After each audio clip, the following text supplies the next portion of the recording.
Hello, hello, hello. How we all doing today?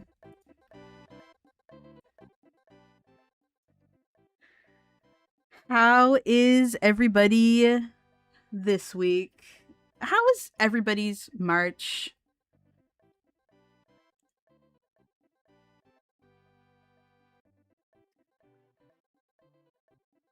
It is not my usual streaming day, but I haven't been streaming very often. And I wanted to talk about this, so I figured we'd do it today. And it's been a while since we've done, I guess it hasn't been that long, technically speaking. We did the one about Second Story the other day. That was interesting. That hurt my brain. We love giving Crimson Ender brain damage on this website. Who we got in chat? Hello, Bopper. Hello, Zephyr. Hello, Anthony. Hello, Gwen. Hello, Sparrow. Hello, Gene Masters the Silly. I am gonna rip this guy a new one. Fuck this fucking guy. I fucking hate his videos so fucking much. They're so stupid. Like, if I could boil media illiterate down into its bare essentials, it would be this person, and it actually is making me mad. And we're gonna start with one that is going to make me especially pissed off. For those of you that don't know, I have a little bit of a special place in my heart for Little Shop of Horrors and for Rick Moranis. And fucking John Fax killed my grandma, basically. So I hope y'all are ready for classic ass bad Crimson Ender fucking video, because I don't see this going well for anybody. Fuck this guy. Okay, let's go. Here's a fact about The Little Shop of Horrors. The Little Shop of Horrors was a film released back in the ancient days of 1960, directed by the Roger Corman. Nobody knew that. If you don't know who that is, you should at least know some of the directors he's mentored, such as Francis Ford Coppola, Martin Scorsese, James Cameron, and most important of all, Ron Howard. He's even given start to some well-known actors. Some are even in this movie, such as a young Jack Nicholson. This is called the worst film remake. And like, yes. See, yes, but actually no. See, the thing is that like, yes, it's a transformative work. It's kind of like calling Wicked a remake of The Wizard of Oz. When it's like, yes, but actually no. It's transformative works. Let the hate flow through you. Thank you for the super chat, Anthony. Okay. We're not even a minute in and I'm mad. But none of that's important. What is important is if the film is good, and it is very surprising for the old days. Usually the greatest hits of back then don't hold up well, but this film has a great... Okay, fuck you. Fuck you, dude. What the fuck are you talking about?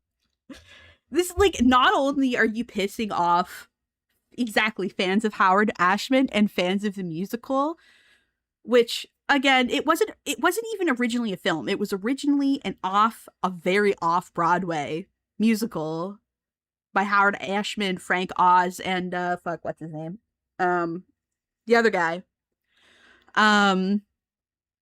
So it's not even really a film remake. So not only are you pissing off the people who are fans of the musical, but you're also pissing off fans. You're alienating both sides somehow, which is fucking impressive. And it's not... Guys, we're not even a minute into the video. We're not even a minute into the video! Great sense of humor, and the jokes land very well. Corman didn't expect this film to be a success, so it basically got thrown into the public domain, which means that you, me, and the hacks at Hollywood can do whatever with it. Now let's fast forward to a few days ago. I was searching for new movies to make facts about shorts for on a totally legitimate website when I saw not The Little Shop, but just The Little Shop of Horrors. According to the website, it is set to release on December 31st, 2026. So that's great! I get to watch a movie before any of those critics, and people will inevitably come to me for their review fix instead of the others. And it's a remake of a film that I'm already familiar with. Are you fucking kidding me?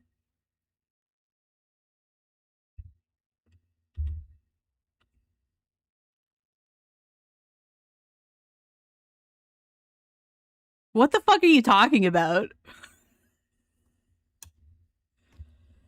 Oh my god. So, I'm guessing okay,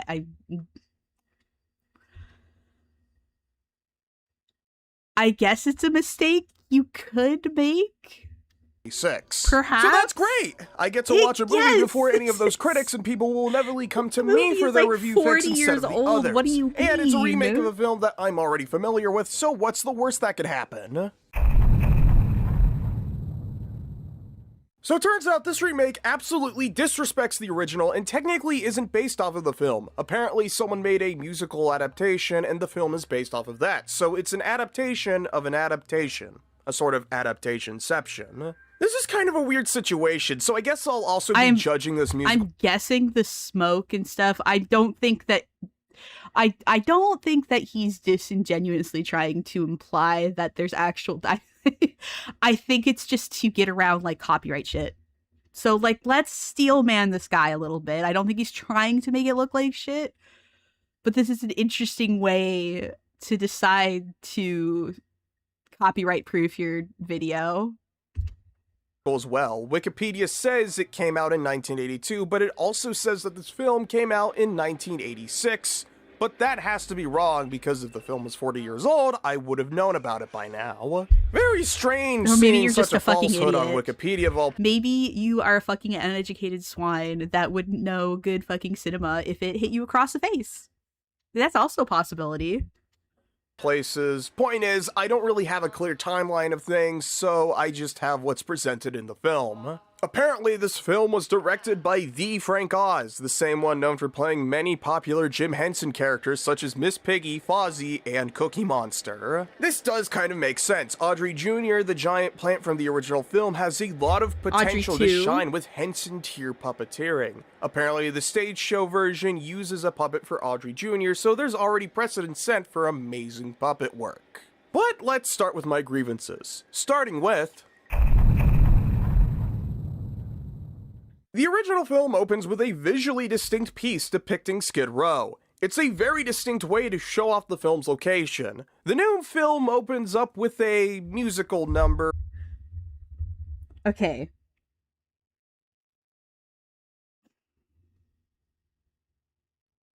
So it's not that, like, either choice is bad, but the reason that this change was made for the musical is because you can't really do that. You can't just have a wide shot like that on stage, especially for such a low budget production as Little Shop of Horrors. So instead of opening on a wide shot of Skid Row, they have these like characters who ended up going on to inspire the three muses in Hercules as it would come out. You have like these muse characters come out and like the Greek chorus of the movie, if you'd like to call it that, come out and introduce Skid Row, and they do a very good job of it because Howard Ashman is a fucking genius. Yes, they're distinct choices. Like the musical, like, and like the movie is still wanting to keep to those off-Broadway musical roots. Like it's not trying to hide that it's an off-Broadway musical, so they're going to. And again, it's a good fucking song.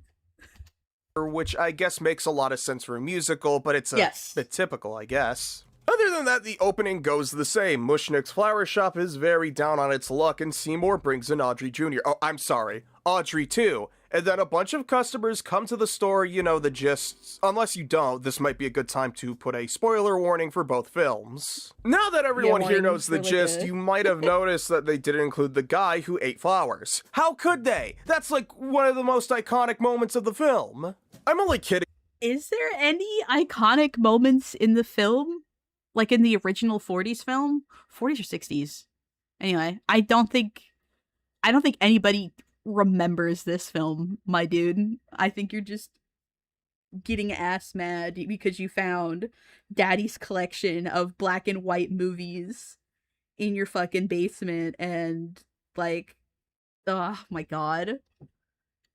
Of course, it would be really silly for me to get all worked up over an inconsequential side character, and it's nice that the film isn't completely ripping off the original, but something I do want to note is that this remake takes place after a solar eclipse under JFK. After doing some research, I can safely place the film's time in 1962, same year the original film came out. Despite this, there are very blatant instances of modernization. It's kind of anachronistic. Which will show themselves throughout the film. Also, it's really like 90s, change, but it's anachronistic straight up too. Adopted Seymour. They kind of took the one bit from the original seriously, which is odd, but the film continues very similarly, with Seymour figuring out Audrey Jr./2 likes blood. But unlike the original, Seymour decides to take Junior to a radio show with the most annoying host imaginable. Like, I'd almost think this was supposed to be a joke, but he's so annoying. If it was, it's a bad joke. And this goes on for a painful 1 minute and 30.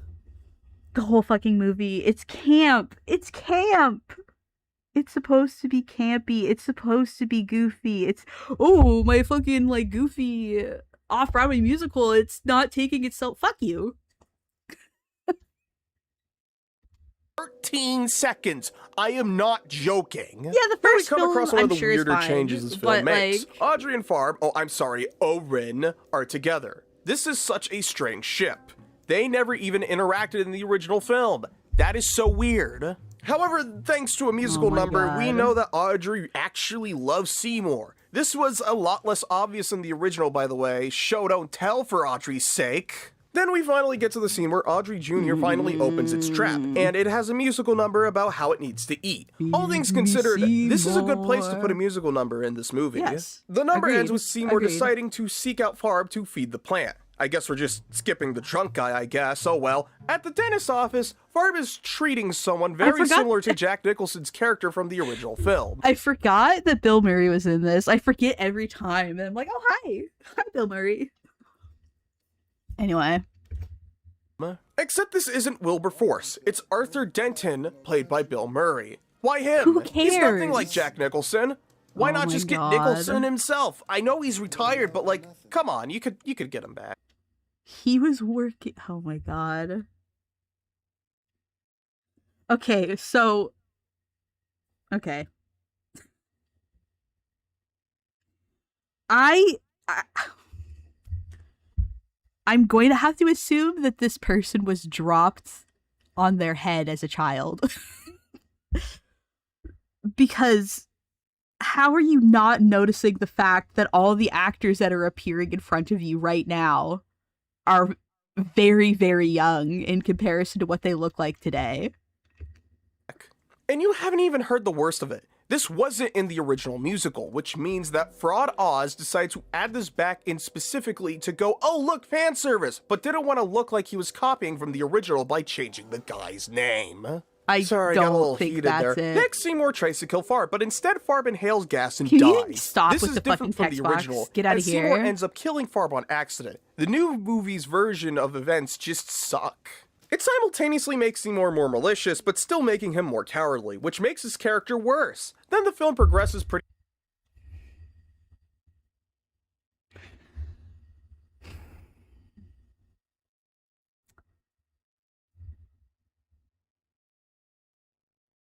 No.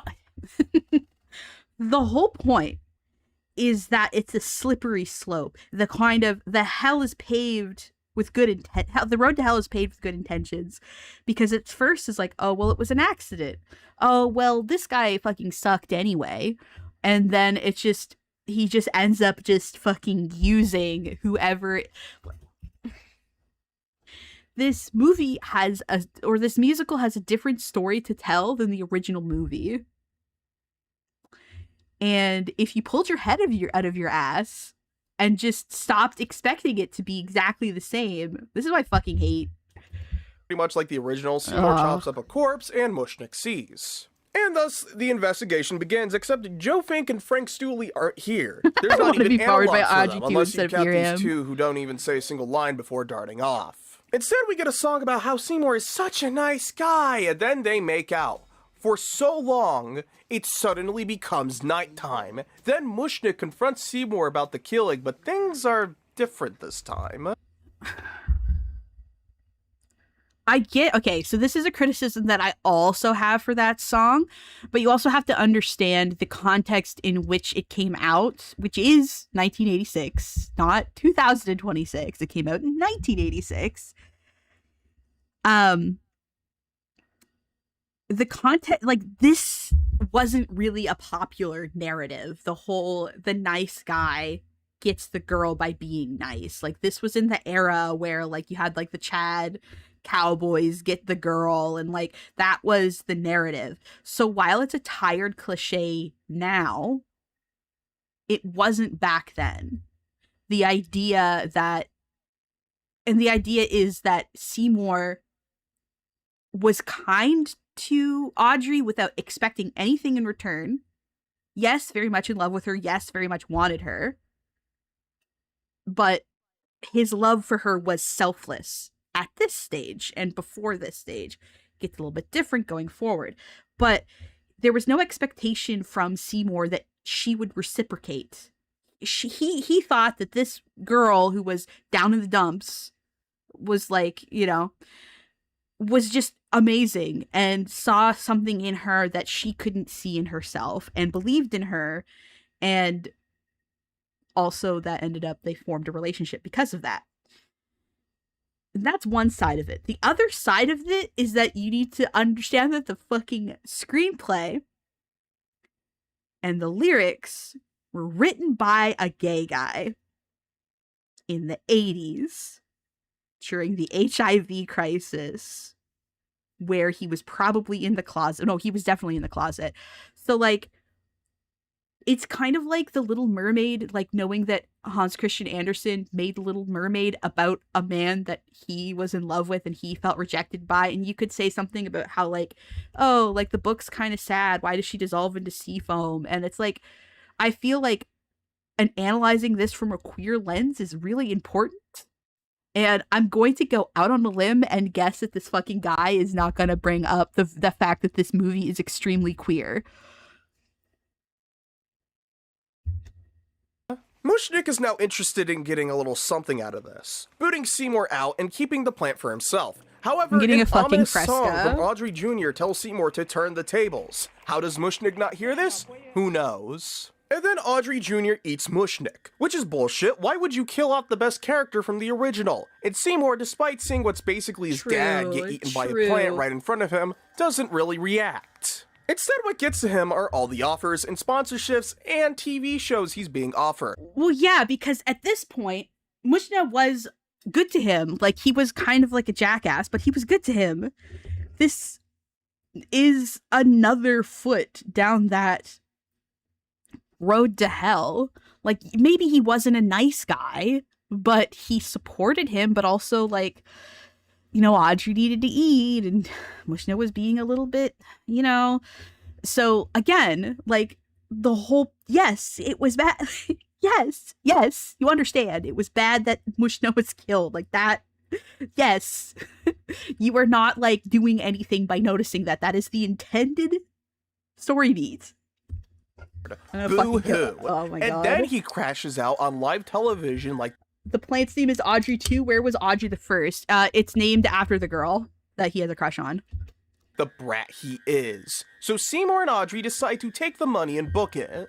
Which, like, didn't you guys sign a bunch of contracts? You know the TV guys are gonna find you, right? But Audrey, the plant, not the girl, has other plans and decides to invite Audrey, the girl, not the plant, over for supper, but Seymour saves the day. Then Seymour and Audrey have another moment, and then another forced cameo from Steve Buscemi, who tells them he wants to sell Audrey Jr.'s to all the people of the world. Seymour responds very calmly and goes to deal with the plant. Yeah, What follows is a musical calmly. number where Audrey Jr. declares itself a mean green mother from outer space, unnecessary lore drop by the way. During the fight, Audrey declares that it will bust Seymour's balls and proceeds to do so, but he still manages to lunge and do stuntman shit. Do you know how much getting hit in the balls with a vine going faster than a vine would hurt? How the hell did Seymour man? Okay, so for those of you that don't know, fun fact, and this is why if you've ever seen Little Shop, the puppeteering doesn't quite look right. For all of the scenes with Audrey 2, because the plant is so heavy, the dubbing and all of the movements are actually done in slow-mo. Like, they're done slower, and then they're sped up in post. And then the, I'm not sure if it's like, I think the singer is recorded first, and then it's played, and then it's lip synced too, but it's slowed down, and then the movements are played back in post, and the song is dubbed over that. I'm pretty sure that was but whenever you go to see Little Shop live, which I did last year, it was really amazing. Probably the best live show I've ever been to. Carmen was also really good. Anyway, you'll notice that any Audrey 2 puppeteering looks really slow and sluggish, and it's because to do what they did in this movie, it was sped up. The movement of the plants was not as violent on set. Also, it's just a practical effect. He's not actually getting fucking punched in the balls, but it's also not moving as violently as you think it is. And to walk it off that fast. Whatever, Seymour beats the plant, and then he and Audrey move to a big house, and ooh, a little Audrey is there. No! At the end. Alright, now that we've got the film summary out of the way, let's start tearing this film apart. I don't like that ending as much. I like some of the points I brought up earlier. I like the ending where Audrey kills everybody. Audrey 2 kills everybody. That's the better ending. But I understand why it was changed. Starting with... Oh my God, I have having Dominic Noble flashbacks. This fucking video was made to piss me off specifically. Let's begin with Seymour Krelborn. Oh, I'm sorry, Krelborn. Instead of just being a regular guy who accidentally kills people and decides to feed the plant because might as well, he's now a sociopath who willingly tried to kill He's not a fucking sociopath. Oh my god. someone. But then his victim just dies without him needing to do anything, so he's malicious, but also not. In the original film, Seymour actually pays for his crimes by being eaten by Audrey Jr. while trying. That... Are you fucking kidding me? Did you do no fucking research?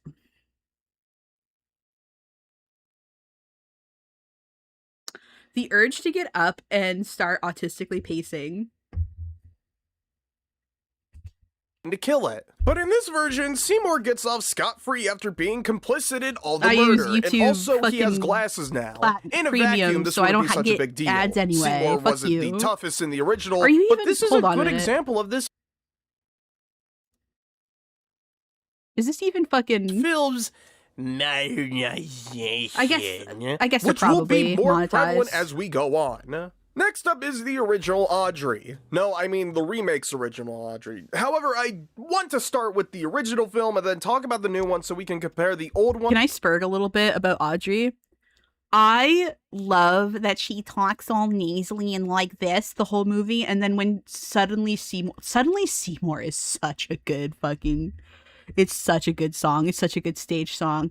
She starts out as all nasally, and then she just fucking belts. I think that if I showed it... I'm not monetizing this anyway. I don't give a shit. Let's see. Audrey. Fuck you. Get out of here.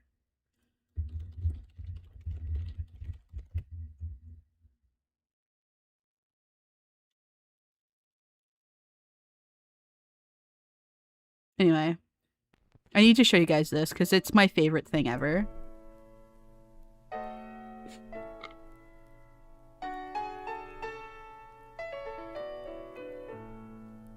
Also, this is the girl that played the mom in Matilda, I believe. Lift up your head, wash off your mascara. Here, take my Kleenex, wipe that lipstick away. Show me your face. And like, I get it. Clean as the morning. I get it, it's a little old-fashioned, but this was kind of the movie that made this a trope. So it's okay. Suddenly Seymour Turn my... standing beside you. You don't need no makeup. Also, can I just say, I love a good May-December romance where the woman is older. We don't get that enough. Don't have to pretend. Suddenly Seymour is here to provide you sweet understanding. Seymour's your friend. Nobody ever treated me kindly. Daddy left early. Mama was poor.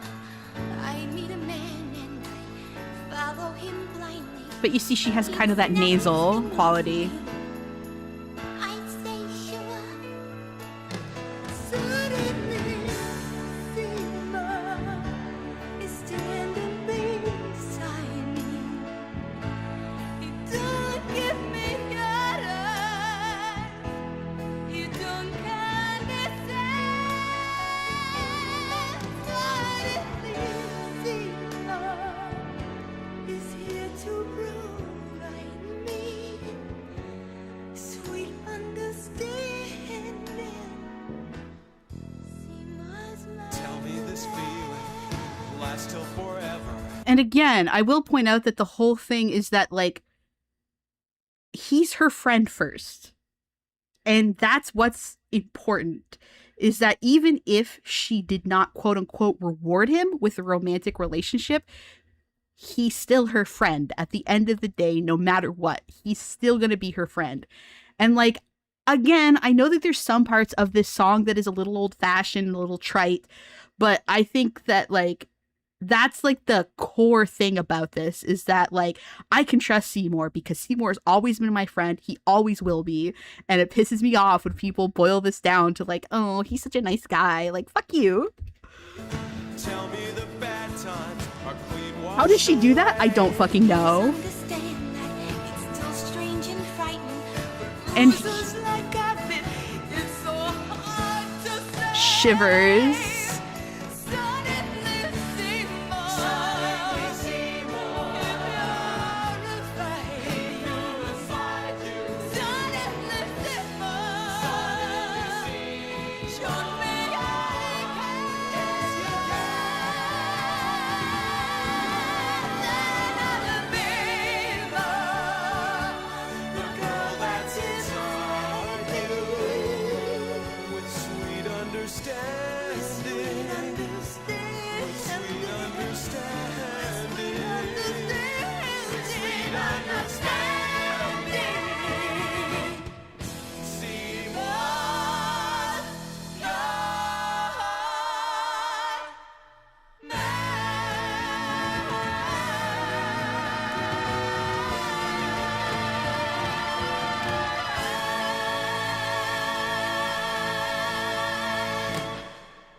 We don't need to look at the make, but like it's such a good freaking scene. It gives me chills. And if you are ever in a position to see Little Shop of Horrors live, there's so many, the freaking practical effects, always amazing. I've never heard a bad thing about any Little Shop of Horrors practical effects department. The practical effects are always cool. Everybody that gets involved in Little Shop really fucking loves it. And whenever they get an Audrey that goes from nasally kind of like Fran Drescher coded to just, oh, like you're, oh, hi, ma'am. I guess you're a classically trained fucking singer. Okay. Also, I didn't know that actors could do that. But it gives me shivers. It gives me goosebumps. And therefore I want to kill John Fax. With the new film, which is a You started early, you goober, putting you in the Yerk pool. I don't think I started early. I think I scheduled it for 4. Sorry. Did Little Shop for my High School Musical. Awesome. I think Fax guy just hates musicals. It's possible. I fucking no. We're gonna be chill. It bothers me those people that are like, I hate musicals, and it's like, okay.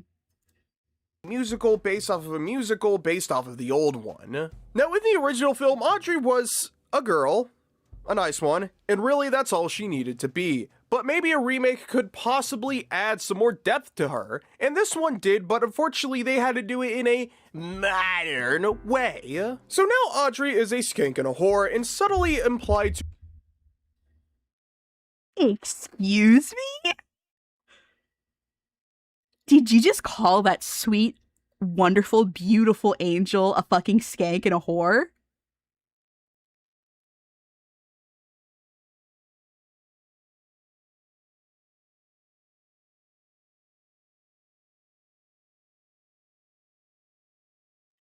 Okay, but have you considered that Audrey and Seymour are T for T? Have you ever fucking considered that? They're trans het to me. to be a prostitute. But like, we already have so many prostitutes.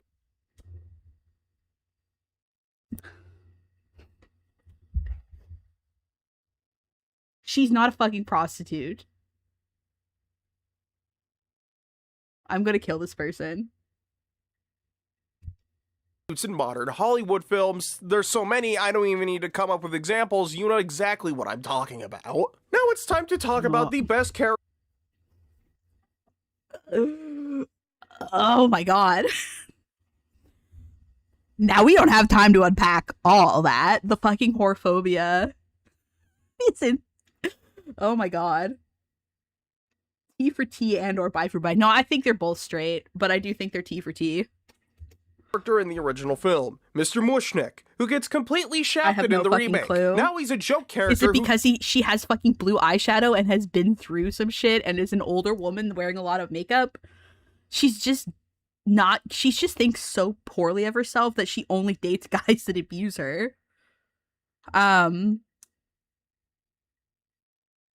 Anyway. Gets munched. In the original, he was portrayed much more generous. Now, character in the original film, Mr. Mushnik, who gets completely shafted in the remake. Now he's a joke character who gets munched. He's not a joke character. It's just campy. It's a musical. Everybody's a little bit sillier. It's a different tone. It's a different medium. It's less an adaptation and more of a transformative work. God. In the original, he was portrayed much more generously. When he initially found out about the plant-eating people, he confronted Seymour about it. And then after feeding a robber to it, he had to, trust me, he wants the plant out of his store. But in the remake, he instead tries to swindle Seymour into getting control over the plant. That's not the Mushnik I know, but I guess we can't have a guy like Mushnik. It's not so much that he's trying to swindle Seymour, he just thinks that he knows what's best for him. He's kind of like an interesting metaphor for your parents who think they know what's best for you and they hold you back, but really they're kind of crushing you under their authority. That's what he's supposed to represent, to the point that it gets a little bit toxic. And that doesn't necessarily make... See, it's complicated. Because I think that people watch musicals and movies like Little Shop and like Rocky Horror, and they think that they're endorsing a certain kind of behavior when it's more like it's exploring the themes through a dark lens. I have a great video on my channel about that. You should check it out after the stream. But Little Shop is exploring themes about coming into your own. It's exploring themes of distancing yourself from your parents, from making decisions for yourself rather than for other people. And yes, sometimes that ends in a giant plant eating you, but it's like, I think we just take things too literally, you know? I think we take things too literally these days. But it's not necessarily condemning Mr. Mushna, I think is how it's pronounced. It's more just it's hard to describe. I hate in the original argument they're trying something new for Pete's sake. Exactly. This is supposed to be new. Nick be a good guy in a Hollywood movie. Let's move on to Phobos Farb, who's been renamed to Orin Scrivello for some reason. He's mostly the same, except for some reason he's... The guy that played him in my local production was so fucking hot. Like, I already thought... Like, I'm not a big Steve Martin fan, but even though it's played by Steve Martin, I do think the character is hot. But then the guy that played him in the local production was, like, this husky, like, dude with, like, a fucking, like, curly mullet and, like, he was hot. And it was like, this is the correct choice for this character. It was really good. Audrey, the girl, not the plant. This just makes the film feel more fanfiction-y, and as we all know, fanfiction ruined modern writing, so this makes sense in a weird...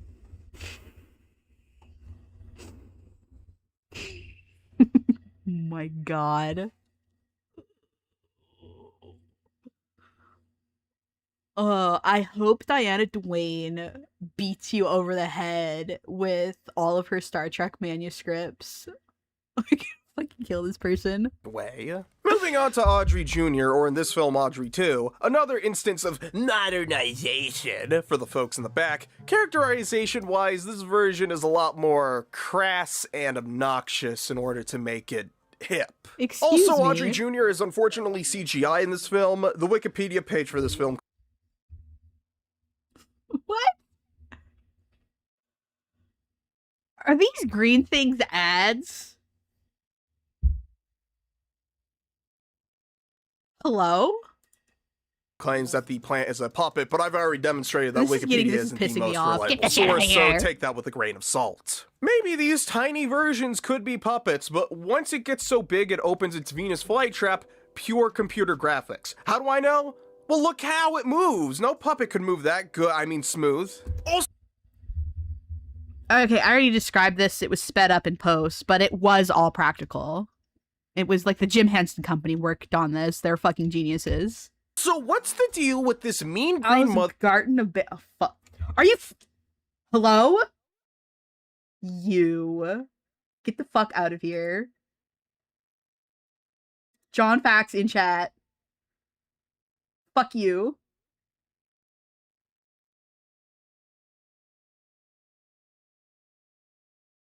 You can fucking stay, but you keep your fucking mouth shut or I'm banning you.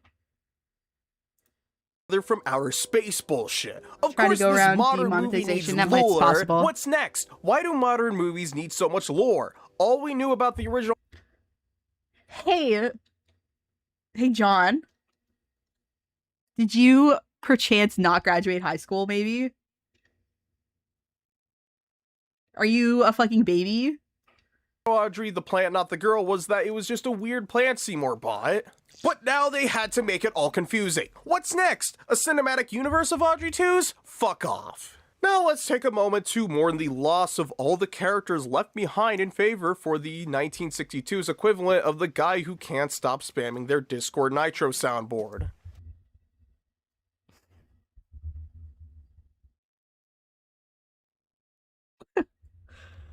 Seymour's That was a good mom, one. the two detectives, the burglar played by the writer. Oh wait, I forgot about a few characters from the remake. Fans of the original might not know who I'm talking about. They're exclusive to this remake, and their presence is actually kind of bizarre and surreal. Alan Menken, But that's there the are other three guy, women right? who appear constantly throughout the film, and they Yes, don't the really Greek have chorus. a significant role, but they constantly appear throughout the film, mostly in musical numbers, and I have no idea who they are. On one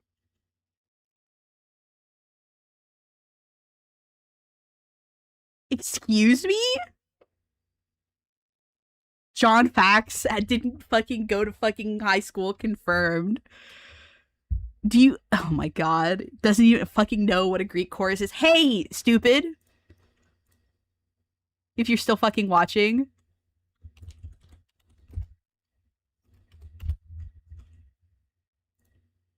Who the fuck do you think? Long faraway age of powerful gods and extraordinary heroes. And the greatest and strongest of all these heroes was the mighty Hercules. But what is the measure of a true hero?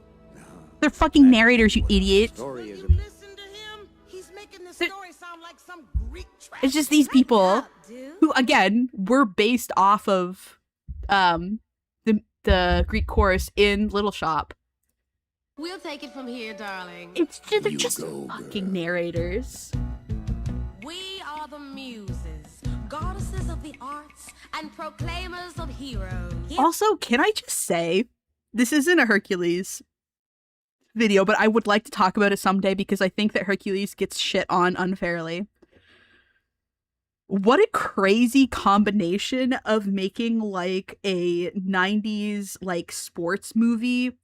Like if you're fucking like I can't even think of any, but like the whole like the underdog thing. Greek gods, and then you just throw in fucking Southern gospel music? That is crazy. That's amazing. Like black Southern gospel music. Clothes like Hercules. Like Honey, you mean who came up with Hercules. that? Ooh, I'd like to make some sweet music Our with his story. Anyway, we're gonna be careful of the copyright. Like I said, I don't monetize my streams. I get for my streams, super chats, great way to support me. Or if you would rather like your entire amount go to my little coffers, there's also a link in the description down below for my Patreon and my Ko-Fi. Because YouTube always takes a cut. So yeah, I do not monetize my streams. I think I did at the very beginning, but I haven't done it the whole time. I only ever monetize my edited videos, and I try to be reasonable about that. So if you want to support me, that's a good, Ko-Fi or Patreon linked in the doobly-doo. hand, they're there when Seymour and Audrey are having a duet, But then at the same time, they're also there when Mushnick has caught Seymour red-handed, and also see the former get eaten by Audrey Jr. In fact, they somehow managed to teleport into the shop. Because Why doesn't anyone call the cops? And I know what you're thinking, because it was the first thing that came to my head. Wait, I should probably bring up the more reasonable argument first. Some of the more sane facts about deniers may say, they're just background singers. They don't actually exist in universe, but they do. At the start of the film, Mushnick tells them to— like, oh my god. It's not literal, it's cheat. You can fucking do what you want, it's musical. Fucking relax. It's a bit. Oh my god. Fucking, I swear, this... turning into the fucking Mr. Jekyll. Or, sorry, Mr. Hyde. Dr. Jekyll is the normal one. Like, oh my god. You taking it too literally. It's still...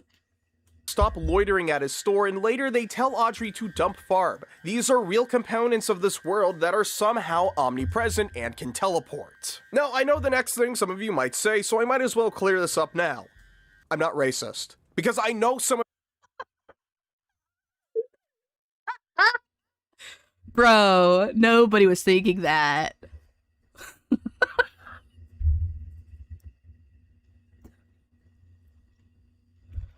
of you are thinking it, and I only thought of it because you did, so you're the one making it weird, not me. I'm not trashing these ladies because they're black, alright? I've been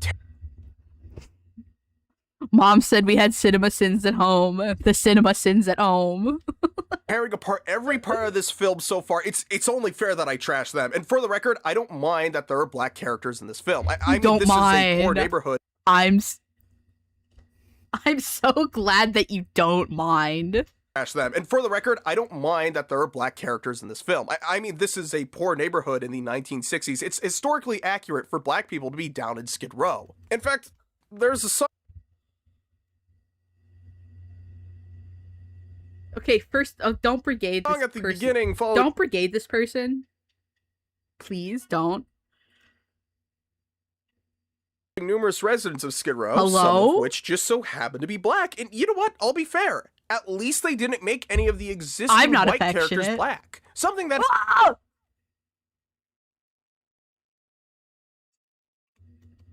happens all the time in Hollywood and something that everyone, regardless of race, hates. So I'm not racist for putting this out. I also don't mind if they make new characters that are black, except they have to be added in a way that actually impacts the story. However, I don't expect these hack writers to accomplish this, or most of the ones in Calling Howard Ashman and Alan Menken hack writers, and also calling them Big Hollywood, is crazy work. Hollywood today, as a matter of fact, so might as well not, bother. And once again, not racist. Are you going to join and the anyone Discord? who says otherwise are idiots who don't deserve to watch my videos. No, Anyway, no, let's I'm not going to move poop on touch. to— I'm not going to poop touch. I actually kind of like the film's music a lot. I'm not a music nerd, so I can't tell you in intricate detail how the songs are good from a composition standpoint. They're just enjoyable, and despite being shoehorned in, actually fit very well. Shoehorned in. Okay. Shoehorned in, the guy famous, fucking Howard Ashman, famous for making, oh my god, famous for making songs that push the plot forward in a way that Disney to this day is still trying to replicate and cannot master. Alan Menken was the fucking god of here's a song that's really good and pushes the plot forward. And also that's how musicals work. If you can't, the whole point about musical theater is if you can't get your feelings out in dialogue or just speaking, you sing, and if singing is not enough, you dance. That's how the medium works. I'm going to have an aneurysm. Well, is what I would say if I didn't notice something. Take a listen to the song Something That's Green.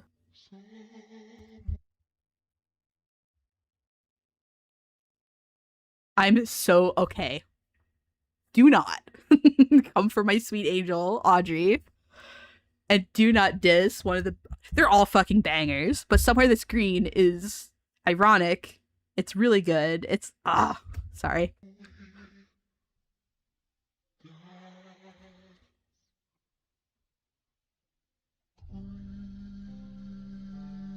Okay, yeah, thanks fucking John Fax for nothing. Again, I should be fine. I don't think it's gonna block it. Because I'm not monetizing it anyway, so I don't care. I know Seymour's the greatest, but I'm dating a semi-sadist. So I got a black eye and my arms in a cast. What a fucking cast. Try to make it work. Still that Seymour's the cutie. Well, if not, he's good enough beauty. And I dream of a place where we could be together. Also setting up that, like, it wasn't one-sided, that, like, Seymour didn't earn her love by saving her. She always liked him. It's just that she didn't think she was worthy of him. Anyway.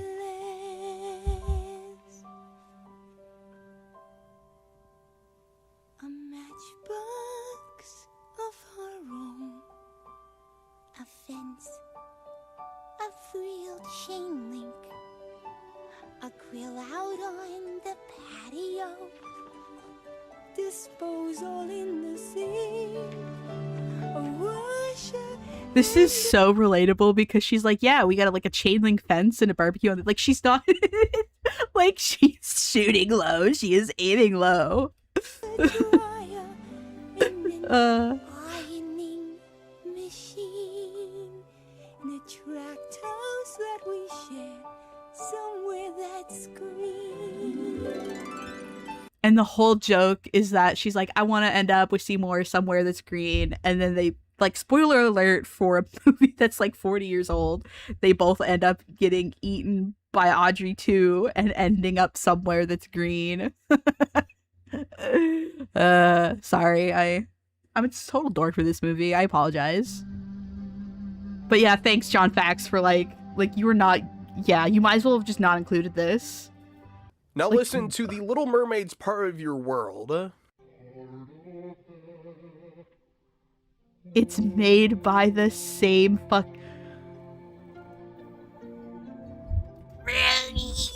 It's made by the same guy, and he was hired because of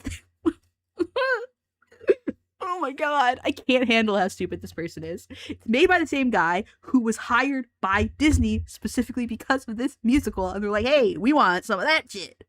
We want some of that like a little shop sauce in our movies, and he fucking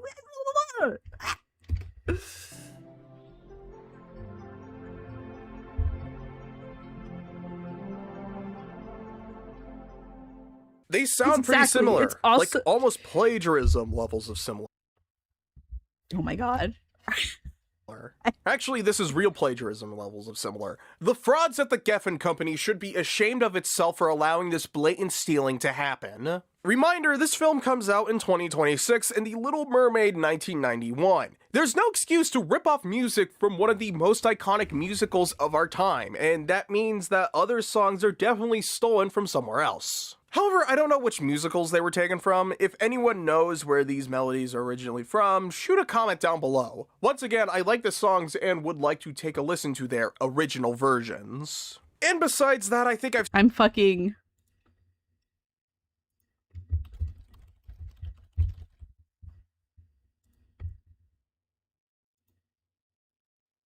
Fuck you.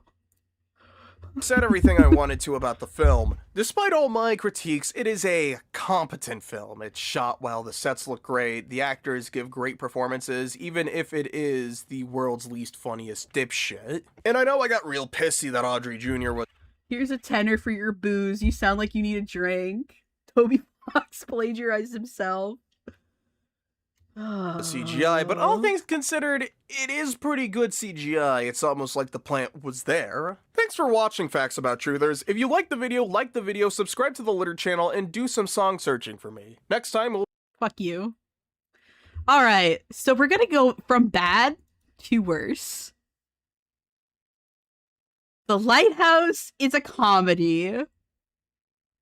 Here's a fact about The Lighthouse. Why did you fucking The Wikipedia make it article this... for The Lighthouse, What I'm the fuck? going somewhere with this, work with me, says that The Lighthouse is a 2019 film directed and produced by Robert Eggers, from a screenplay co-authored with his brother Max Eggers. It stars Robert Pattinson and Willem Dafoe as turmoil 19th century lighthouse keepers stranded at a remote New England Why did outpost you by a post violent it in storm. this format? The film has defied categorization in media, and interpretations of it range among horror film, psychological thriller, or character study, among others. Now, the thing I want you to pay attention to is that last sentence about the film's genre. You may ask, why did you use the entire paragraph instead of just one sentence? Well, worry not, my dear facts about truthers, as today I will explain how that sentence is wrong because The Lighthouse is unquestionably a comedy.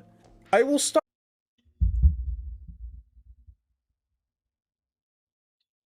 I feel like he's just saying this to be edgy. out by analyzing aspects of the film shown throughout its runtime, and then I will talk about a handful of scenes to explain what makes them funny. This also means spoilers ahead. Alright, let's light this house. That's not how lighthouses work, but okay, dude.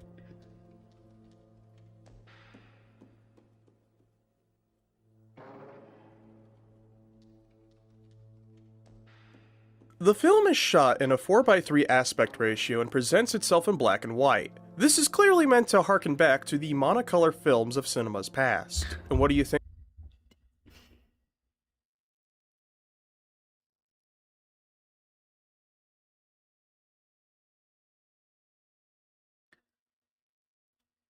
No shit, Sherlock. Oh my god. Think of when you think of black and white cinema? Besides the Universal monster movies or Psycho or Eraserhead or Night of the Living Dead or 12 Angry Men or It's a Wonderful Life or Steamboat Willie or Doctor Strangelove or Clerks or Spy vs. Spy or The Lighthouse, Sunset Boulevard, Ed Wood or Citizen Kane?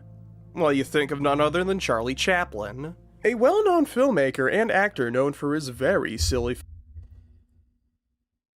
That's an ass pull. Are we going to talk about the lighthouse or not?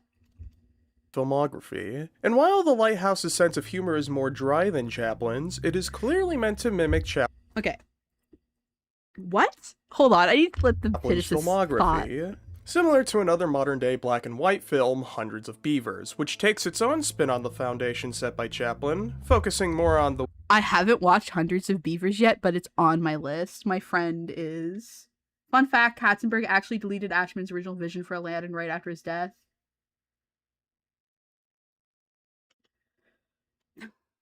Aladdin's complicated.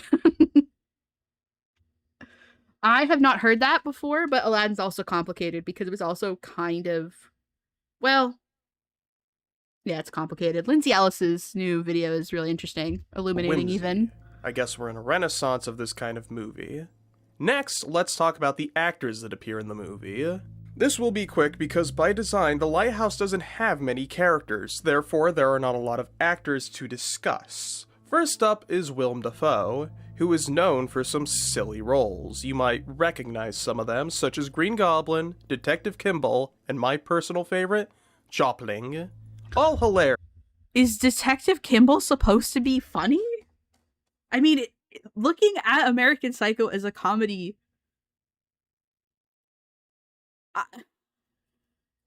I guess it's a way to look at it. I wouldn't. But it's definitely more... I would be more interested in a video talking about, like, analyzing American Psycho as a comedy over the fucking Lighthouse. Roles. Alongside him is Robert Pattinson. This was before The Batman, so his most notable role prior to being in The Lighthouse was Edward from Twilight. Now, Twilight isn't a comedy, however, it is a so bad it's good film, like the part when... Pattinson has gone on record saying he hates... Did you just make an editing mistake? Did he, like, not watch the movie and then, like... was going to do research and then forgot to do the research? Or was that like Twilight, a genuine which bit? is really based of him. So there is an inherent joke to this movie because no matter what, this film is about a beef between Green Goblin and Edgar Twilight. Alright, if you're a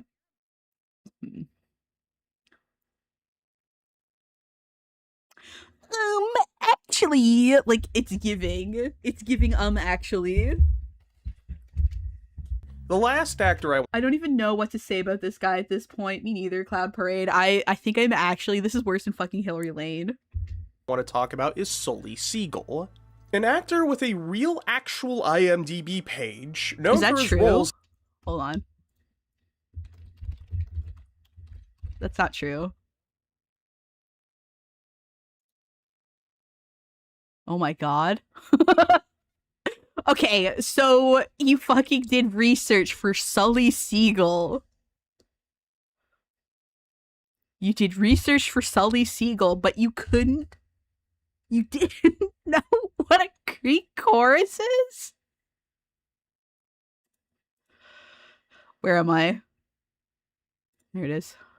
In The Shallows and Barb and Star go to Vista del Mar. Apparently the skull is talented. Apparently while filming The Shallows, Blake Lively went to it for acting advice. I mean, it sounds like bullshit, but hey, it was on IMDb, so it can't be wrong. Now let's start talking about the film itself. Both Wake and Winslow, that's their names. What, are we like fucking 3.5 minutes into the video of a 14-minute video? We're like a quarter. Oh my god. Can we fucking just get to the point, dude? Hold on a second.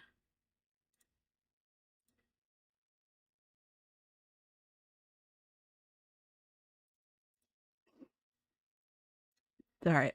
By the way, are constantly farting throughout the film. Wake is even introduced by farting in Winslow's face. This is a constant throughout the film. In fact, there's a compilation online of every fart in the film. Hopefully, I don't need to Again, just because there's something that's kind of funny doesn't mean that it's a comedy. You can have humor in everything. It's like, are we really doing fucking fucking Lighthouse fart analysis right now? I'm not letting you pull me into this. No! explain the comedy behind farts. It's a staple of funny business. When Whoopi Goldberg invented a cushion, it was one designed to fart. The first ever joke recorded in history was a fart joke. It is a bit weird for this R-rated movie aimed at adults to have fart jokes. Usually that's reserved Fucking skill level.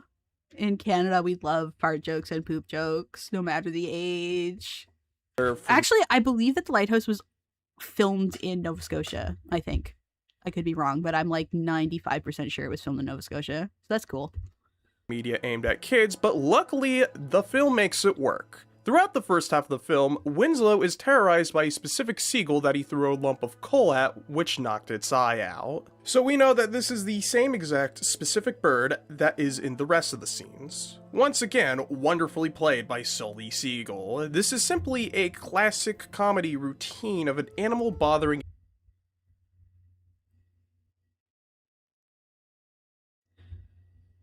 To understand how... Oh my god.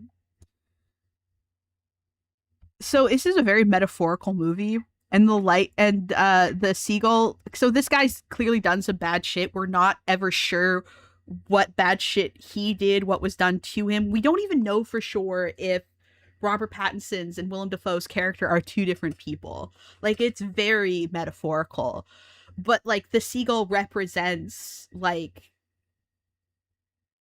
sins, like things bad that he did that are catching up with him.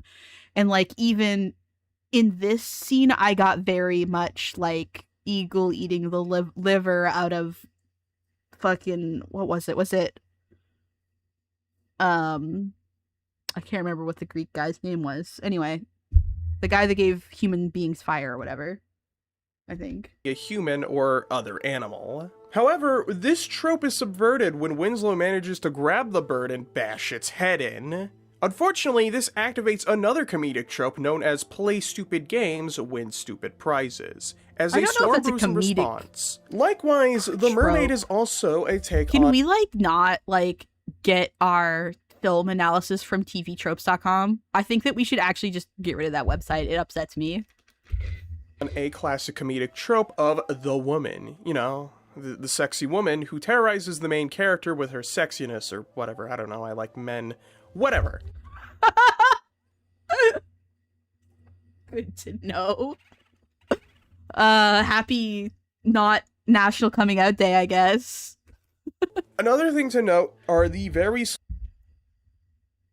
Robert Pattinson killing the seagull is like Link hitting a chicken, a cuckoo, not a fucking chicken. But yes, they get back at you. Exactly. You killed something that might have been pestering you, but it was ultimately innocent. And it's also to display his level of violence, like how ready he is. Oh my god. slow scenes which show Winslow trying to tend to the lighthouse. Now, manual labor isn't that interesting, so why does the film show it this often? Well, that's because Winslow constantly fails at his job. A good example is when a seagull dies in the cistern because Winslow gets punished for being an idiot and leaving it open. Come on, Dollard. And this is supposed to be funny because... Hey man, not every joke is gonna land. There's also the bizarre things that both the characters are attracted to. The mermaid statue that Winslow finds also has an inherent comedy as he becomes so down bad, he straight up jorks it to the statue. It's like desperate. a ceiling titty before those were a thing. Because he's desperate. Wait, were they already a thing in the 1890s?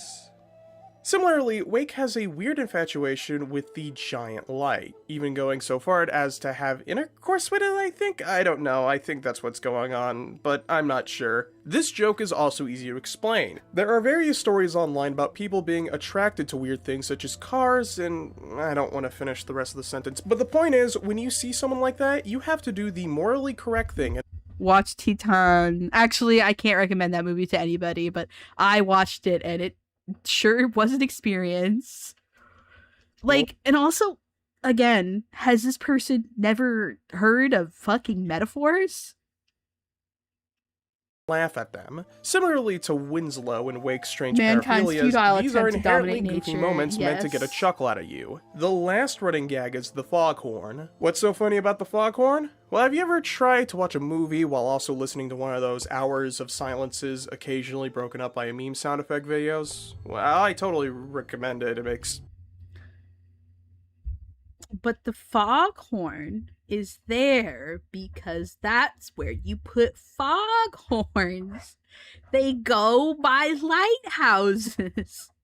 That's what they're for. That's what they're for. That's what they're there for. That's what they made them for. Oh my god. Bad movies better and good movies funny. But the foghorn seems to sound off at random times even when there's clearly no fog. The foghorn is simply this idea except actually put in the movie itself. A random foghorn going off is pretty funny. The last reoccurring gag is What, are you Thomas Wake's two? clearly fake voice. Winslow even acknowledges it by calling it a goddamn parody. This is very similar to how a lot of cartoons will have their voice actors put on a goofy, exaggerated voice. Did you know every character- He's shifting his accent. He's pretending to have a different accent because he did crimes.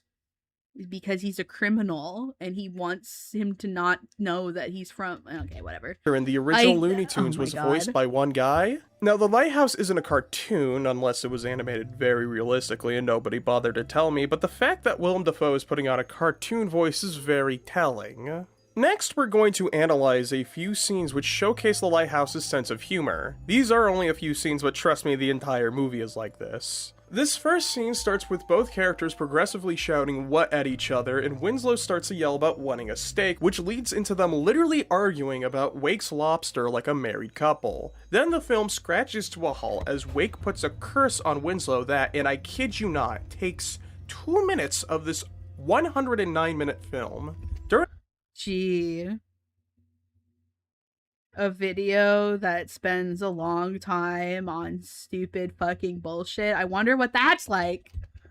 During this entire speech, Wake does not blink or fart once. And after that entire ramble, Winslow simply says, okay, So funny, fine, I like your dude. Got the whole lobster. squad I'm not gonna sugarcoat it. laughing. If I said this was a scene in a scrapped SpongeBob episode, you'd believe me. The next scene is this one where Tom spills his beans to Tom, and in response, he just disappears, and the words, "Why'd you spill ya beans?" echo throughout the lighthouse. The comedy comes from the choice of words. Huh? Okay, maybe I'm fucking hallucinating, but I don't think that happened.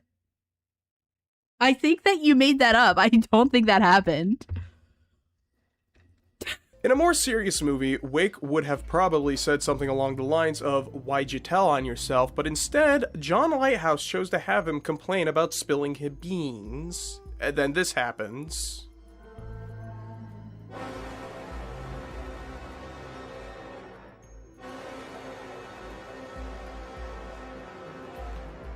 Once again, this is literally just a SpongeBob scene. For our last scene, let's take a look at a scene earlier in the film, where Winslow is tediously dragging a massive oil canister up a long flight of stairs. Once he gets there, Wake calls— People will be like, man, I wish movies were sincere. Why does everything have to be ironic? Why does it have to be everything to be irony pilled? And then people make weird, like they make something weird and people are like, oh, why'd you make it weird? Why'd you make it weird? Fucking go back to your fucking MCU slop. I'm fucking done with these people. him an idiot for not using the smaller canister. No, it does and tells him happen. to take the massive But it doesn't one come down. across as ridiculous. This is another example of a scene involving Winslow fucking up a task in a comedic way. The next scene has Tom arguing about who's crazy. We're just doing synopsis bro style reviewing now. Like, this is worse than Little Shop. At least Little Shop was bad comparative analysis, but at least it was more than just a fucking synopsis. They have a back and forth, and then they decide to create a concoction of honey and something else, and I think it would just be better to show you what happens. Though I am using the French dub for background footage, but trust me, the dialogue doesn't matter here.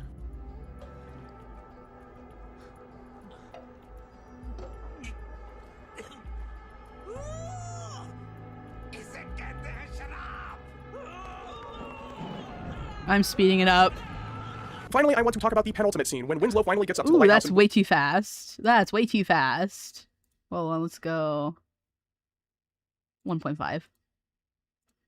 Winslow starts to laugh or scream. The captions flip up between the two, so I'm not sure. As the scene goes on, the film and Winslow's noises start distorting. This is literally a deep fried meme, and then he drops and proceeds to double down the stairs for a comedic amount of time. Now, I've explained why The Lighthouse is a comedy, but I also want to take time to explain why the other suggested genres don't really fit The Lighthouse's mold. First up is horror. There is a case to be made here. There are certainly some creepy moments. However, sometimes comedy can be creepy for the sake of the bit. If you've ever seen one of those top 60 scariest moments in kid shows videos, Because horror can't be funny ever. There can't be jokes in horror ever. Obviously. you know exactly what I'm talking about. Also, if this is a horror movie, why is Willem Dafoe asking why I spilled my beans? Next up is psychological thriller. You could also make a very solid case for this one. Watching as Winslow slowly loses his mind as he performs monotonous tasks day after day while Wake gets to spend all night doing it with delight. It sounds like a pretty solid interpretation, I just don't agree with it. Another potential genre that has been proposed is that the film is a romance between Howard and Wake, which is so silly. They're both shown to be attracted to women if you count the light. Who's gonna tell him? As a woman, which Wake certainly does, so they can't be romantic at all. Now, you could say the genre transcends genre, and that it is simply a fool's errand to try and pigeonhole it to a genre, and to that I'm pretty sure they kiss, and I'm pretty sure it's implied that they fuck, too. say nerd. Apparently this guy's gay. So... Every single piece of art has to fit into some kind of genre. Otherwise, how would people be able to enjoy it? Sorry. Now, to close out the video, I want to propose Hold on. errand to try and pigeonhole it to a genre, and to that I say, nerd. Every single piece of art has to fit into some kind of genre. Otherwise, how would people be able to enjoy it? Okay. So this is something that I find that I argue about a lot. Genre is useful because it helps. If you like thing, you can find more thing. So it's okay if things go outside of genres, but like, you definitely want, so it's like, if I'm looking for like a comedy and you show me The Lighthouse, I'm gonna be pissed off at you. That's why this doesn't fucking work. Now, if I'm looking for a psychological thriller, I'd be fine with seeing The Lighthouse. If I'm looking for a horror, I'd be fine with seeing The Lighthouse. Romance, maybe not, unless I'm like, I fucking love toxic old man yaoi. Like, maybe then, yes. But like, genre should help you navigate films. It shouldn't be what you use to analyze films, if that makes sense. Sorry. Now, to close out the video, I want to propose a theory as to why The Lighthouse is like this, because I like doing it. It's good to think deeper into the media you consume. Now, I've been comparing The Lighthouse to various comedies. most notably SpongeBob SquarePants, and this is not lost on me. Despite the clearly colorful style of SpongeBob being very different from the Lighthouse's coloring, there are a lot of similarities. Even taking away the very similar sense of humor, there's also the nautical theming. So here's what I'm thinking. Are you guys familiar with the Ren and Stimpy Adult Party cartoon? If not, allow me to fill you in. The Ren and Stimpy Adult Party cartoon was a continuation of Ren and Stimpy aimed at adults. They even got John Ren and Stimpy back for it. Unfortunately, it is the most vile, disgusting, gross, vile, vomit-inducing I have ever seen. But the reason I bring this up is because there are rumors of a SpongeBob Adult Party cartoon that was scrapped after the failure of the Ren and Stimpy version. Now, assuming that these rumors are true, it could be possible, bear with me here, that the Lighthouse is a repurposed SpongeBob Adult Party cartoon script. This sounds crazy, but let me try to convince you. Imagine this is a SpongeBob episode. SpongeBob and Mr. Krabs travel to a remote... No, we're not doing this. We're not fucking doing this. This is fucking MatPat tier fucking shit. I'm not doing this. No. Island to open up a weird Lighthouse-themed spin-off of the Krusty Krab. From there, Mr. Krabs has SpongeBob do all the work while Krabs insist on spending all night up with the lion. When they're almost done, SpongeBob takes his anger out on a seagull, which causes a storm, which means SpongeBob and Krabs are trapped on the island. As this goes on, SpongeBob and Krabs slowly spiral, and then, at the end, SpongeBob finally sees what's in the lighthouse, and he is greeted with Mr. Krabs' stash of money. Guys, Sans proceeds to fall down the nest. stairs, ending the episode. And Sans Doesn't this sound like a nest. SpongeBob episode? And if you don't believe me, take a look at this scene. Does that look familiar? Yes, it is the Krusty Krab. But now that I think about it, have you guys seen my video, The Disturbing Decline of SpongeBob? If you haven't, you should. After watching the rest... Not know what a lobster trap is. Oh my god. So this one, of course, but for those unaware, the episode SpongeBob and Random Land had the first Gonsley anomaly, which aired in 2019, the same year that The Lighthouse was released. Here's my theory. When the SpongeBob Adult Party cartoon was being developed, John Lighthouse pitched a script for it. However, when it was canceled, John Lighthouse sat on it for years before turning it into a feature film. However, if this theory is correct, then SpongeBob itself was never cursed by Gonsley, and it was actually the Adult Party cartoon, and The Lighthouse was actually what set him off. If this is true... What the fuck are you talking about? Oh my god. So, I can't with that video anymore. The third video we're gonna do is where do Paranorman's powers come from? Wait. Oh, fuck.